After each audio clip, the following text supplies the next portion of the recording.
si fiican baa ku jawaabtay cabdifitaax su-aashiisi labaad ahayd waaledka laga dirsado haddii aad $10 gadatid ama $20 gadatid oo tiraahd isla markiiba waxaan ka dirayaa exchange-ga hadda Binance oo kale ka gadatay $20 aad tiraahdo $20 waxaan u dirayaa waaledkayga private-ka ii ah oo adigu fa numberkiisa haystid waxaa jira waxa la dhaho Bitcoin network fee oo markaad lacag wuxuun isu diraysid Bitcoin isku diraysid waxaa jirta fee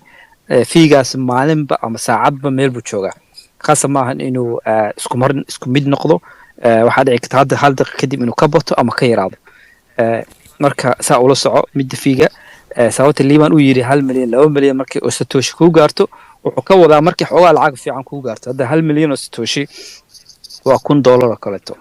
2 milyan oo satoshina waa $2,000 markii meelahaas lacag aad u rafli ku gaarto ka dirso maxay haddii marka $10 uu fiigu noqdo marka waa u qalantaa lacagta way laakiin haddaad $10 soo gadatay oo tira $20 $10 fiiga laga qaado waxba meesha kuma soo kordhin waa midaas mida loo leeyahay waaledkaaga marka u dirso midda kale oo ah hoos ka sii waa iska arrin dhiirigelina oo macnaheedu yahay in dadkeena Soomaaliyeed aan ka qayb qaadano in aan bulshooyin kala adduunka ay siday u urursanayaan Bitcoin oo ninka Saylor uu ka mid yahay kuwa kale ka mid yihiin in anagana kaga hormarin oo qof walbana intuu awoodo $600 khasab maaha liiban baa $600 iska yiri laakiin haddaad qofta milyaneer tahay 1 milyan baa gelin kartaa ama 100,000 baa gelin kartaa laakiin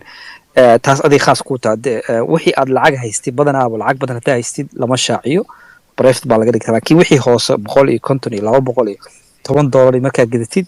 groupkan dhiirigelin siinayaan hadda dhowr boqol qof ay sii marayaan ujeedka laga leeyahayna waa sidaas weeye midii hore su-aashii hore uu liiban ka jawaabay haddaan kusoo noqdo ahayd xagee xigta oo aan geli karaa waxaa aniga kula taliyaa dadka Twitterka hadda aad joogtaan waxaa ku qortaan Saifedean Amos ninka buugan qoray weeye ninka hadda Bitcoin standard qoray weeye ku darsada number 1 Saifedean Amos Twitterkiisa ku darsada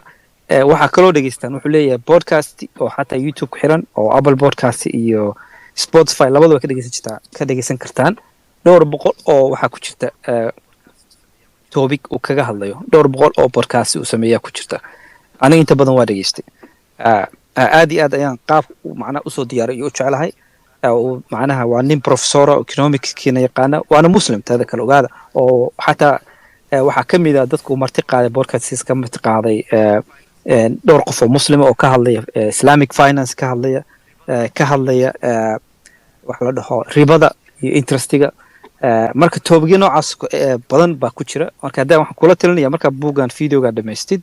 inaad podcast-giisa aadid ama Spotify ama YouTube ama Apple Podcast wax mid kaastid ka dhageyso